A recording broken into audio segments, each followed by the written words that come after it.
On a tous l'impression parfois que nos vies sont un enchaînement d'événements complètement imprévisibles, un peu chaotiques, non?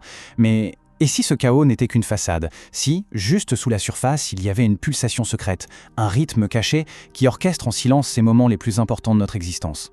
C'est vraiment la question qu'on peut se poser. Pensez-y, ces rencontres qui changent tout, ces pertes qui nous forcent à nous réinventer, ces opportunités qui semblent tomber du ciel.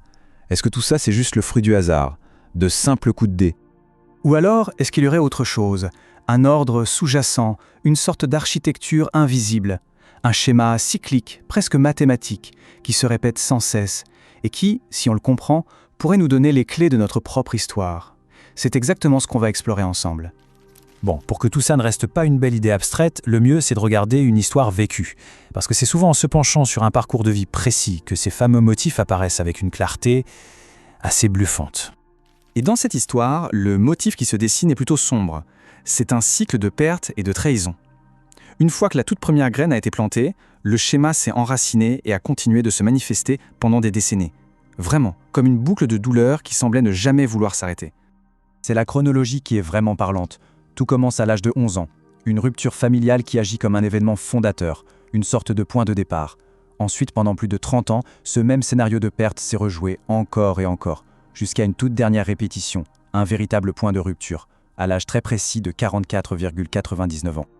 Alors là, la question devient inévitable. Comment est-ce qu'un cycle aussi puissant, aussi profondément ancré, qui a duré plus de 30 ans, a-t-il bien pu être interrompu? Qu'est-ce qui a bien pu changer la donne? Eh bien, la clé, elle n'est pas venue de l'extérieur, non.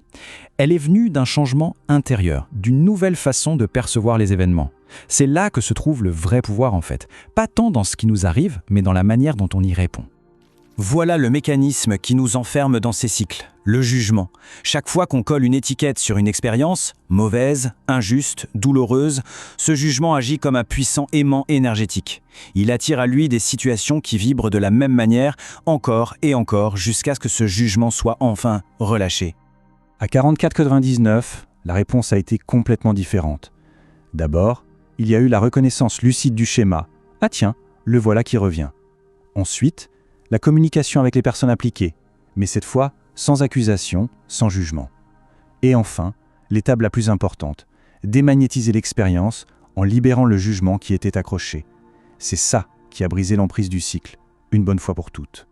Et le plus fascinant dans tout ça, c'est ce qu'on appelle l'effet cascade. En choisissant de ne pas porter de jugement dans une seule relation clé, qu'elle soit personnelle ou pro, la guérison se propage comme une onde à travers toutes les autres relations de notre vie qui sont basées sur le même schéma. L'impact est juste immense. D'accord, on a vu comment on peut stopper un cycle négatif. Mais ce qui est génial, c'est que la même logique peut être utilisée pour en créer un positif. On peut, de manière tout à fait consciente, choisir de planter la graine d'un nouveau schéma, par exemple celui de l'abondance. Dans cette même histoire, la graine de ce nouveau cycle positif a été plantée très, très tôt, inspirée par cette magnifique phrase de Khalil Gibran. L'idée que chaque tâche, même la plus simple, peut devenir une occasion de mettre de l'amour dans le monde. C'est devenu le principe directeur. Et regardez le résultat. C'est en contraste total avec le cycle précédent. À 16 ans, un premier salaire ancre cette nouvelle philosophie. À 25,88 ans, c'est le premier emploi en entreprise. À 35,7 ans, le grand saut pour devenir écrivain. Et finalement, à 45,6 ans, la concrétisation avec un contrat d'édition majeur. Un cycle d'opportunités prévisibles qui est né d'une seule et même pensée.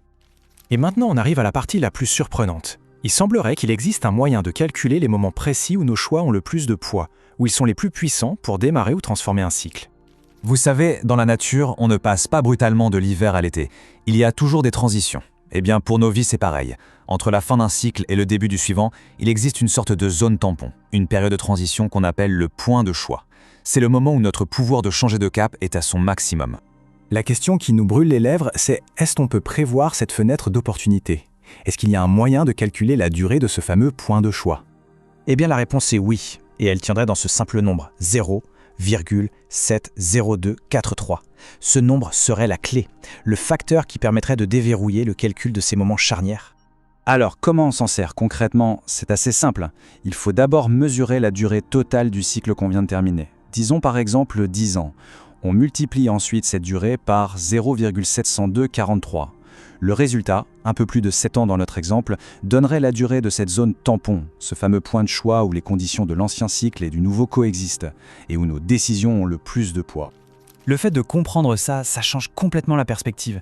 On passe d'un état où l'on subit passivement les événements à un état où l'on devient un participant actif, un co-créateur de sa propre réalité. Tout le pouvoir réside dans la conscience. D'abord, reconnaître que ces schémas existent, qu'il y a un ordre magnifique derrière le chaos apparent. Ensuite, identifier très précisément quand un cycle se termine et qu'un autre s'apprête à commencer. Et enfin, utiliser cette connaissance des points de choix pour prendre les décisions qui vont vraiment façonner le prochain chapitre de sa vie.